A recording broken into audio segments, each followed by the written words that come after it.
നമ്മൾ നമ്മളെ തന്നെ ഇഷ്ടപ്പെട്ട് നമ്മളുടെ കുറവുകളും നമ്മളുടെ ഗുണങ്ങളും ഒക്കെ മനസ്സിലാക്കി അംഗീകരിച്ച് അക്സെപ്റ്റ് ചെയ്ത് നമ്മൾ മുന്നോട്ട് പോവുക, അല്ലെങ്കിൽ നമ്മളുടെ ഇഷ്ടങ്ങൾക്ക് പ്രയോറിറ്റൈസ് ചെയ്ത് നമ്മുടെ ഇഷ്ടങ്ങൾക്ക്, സ്വപ്നങ്ങൾക്കും ആഗ്രഹങ്ങൾക്കും വേണ്ടി ഓരോ ചുവടുവെപ്പും ഓരോ ദിവസമെങ്കിലും വെച്ച് പോവുക.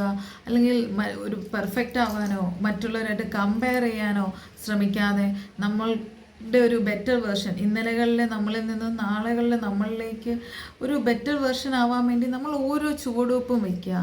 നമ്മളുടെ ഫീലിങ്സിന് വാല്യൂ വയ്ക്കുക. നമ്മുടെ പീസ് ഓഫ് മൈൻഡും നമ്മുടെ ഫിസിക്കൽ ഹെൽത്തും നമ്മുടെ മെൻ്റൽ ഹെൽത്തും നമ്മുടെ ഇമോഷണൽ വെൽബീയിങ്ങും ആയിരിക്കണം നമ്മുടെ ഫസ്റ്റ് പ്രയോറിറ്റി. നമ്മളായിരിക്കണം നമ്മുടെ ഫസ്റ്റ് പ്രയോറിറ്റി. എപ്പോഴും നമ്മളുടെ ബെസ്റ്റ് ഫ്രണ്ട് എന്ന് പറയുന്നത് മറ്റാരേക്കാൾ നമ്മൾ തന്നെ ആയിരിക്കണം. നമ്മൾ മറ്റുള്ളവരെ ഇഷ്ടപ്പെടുന്ന പോലെ, നമ്മുടെ പാർട്ട്ണറിനെ ഇഷ്ടപ്പെടുന്ന പോലെ, നമ്മുടെ ഫാമിലി മെമ്പേഴ്സിനെ, സിബ്ലിങ്സിനെ, ഫ്രണ്ട്സിനെ ഇഷ്ടപ്പെടുന്നതിൽ ഒരു പടി ഉപരിയായിട്ട് നമ്മളെ തന്നെ ഇഷ്ടപ്പെട്ട് നമ്മുടെ വാല്യൂസ് മനസ്സിലാക്കി നമ്മളെ തന്നെ റെസ്പെക്റ്റ് ചെയ്ത് എത്ര കടമ്പകളിലൂടെയും പ്രശ്നങ്ങളിലൂടെയും കടന്നായിരിക്കും നമ്മൾ ഈ പ്രായം വരെ എത്തിയിട്ടുണ്ടാവുക.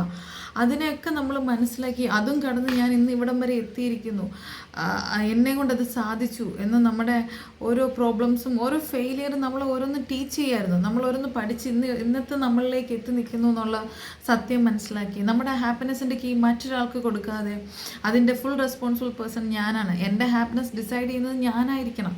എനിക്കായിരിക്കണം അതിനുള്ള റെസ്പോൺസിബിലിറ്റി, എനിക്കായിരിക്കണം അതിനുള്ള അധികാരമുള്ളത്, മറ്റൊരാളല്ല.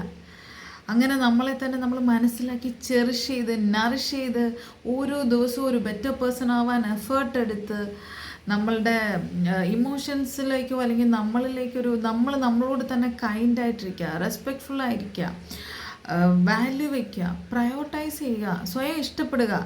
ഔട്ട്ലുക്കിൽ മാത്രമല്ല, നമ്മൾ എങ്ങനെ ഡ്രസ്സ് ചെയ്യുന്നു, അല്ലെങ്കിൽ നമ്മൾ എങ്ങനെ സംസാരിക്കുന്നു, അല്ലെങ്കിൽ നമ്മൾ ഔട്ട്ലുക്ക് സർഫസിൽ നമ്മൾ എങ്ങനെ കാണിക്കുന്നു, അല്ലെങ്കിൽ എന്ത് ചെയ്യുന്നു എന്നുപരിയായിട്ട് നമ്മൾ ഉള്ളിലേക്ക് ഡെപ്തിലേക്ക് ഇറങ്ങി നമ്മുടെ ഇമോഷണൽ, ഫിസിക്കൽ, മെൻ്റൽ വെൽബീയിങ്ങിന് ഹെൽത്തി ബൗണ്ടറീസ് കീപ്പ് ചെയ്യുക. നെഗറ്റീവ് ഇൻഫ്ലുവൻസിനോ നെഗറ്റീവ് പീപ്പിൾസിനോ നമ്മുടെ ലൈഫിൽ ഹാപ്പിനെസ് എടുത്തുകൊണ്ട് പോകാനോ അല്ലെങ്കിൽ നമ്മളുടെ ലൈഫിൽ നെഗറ്റീവ് ഇമ്പാക്റ്റ് ഉണ്ടാക്കാൻ ഒരു സ്പേസ് കൊടുക്കാതെ നമ്മൾ പ്രൊട്ടക്റ്റ് ചെയ്ത് വയ്ക്കുമല്ലോ.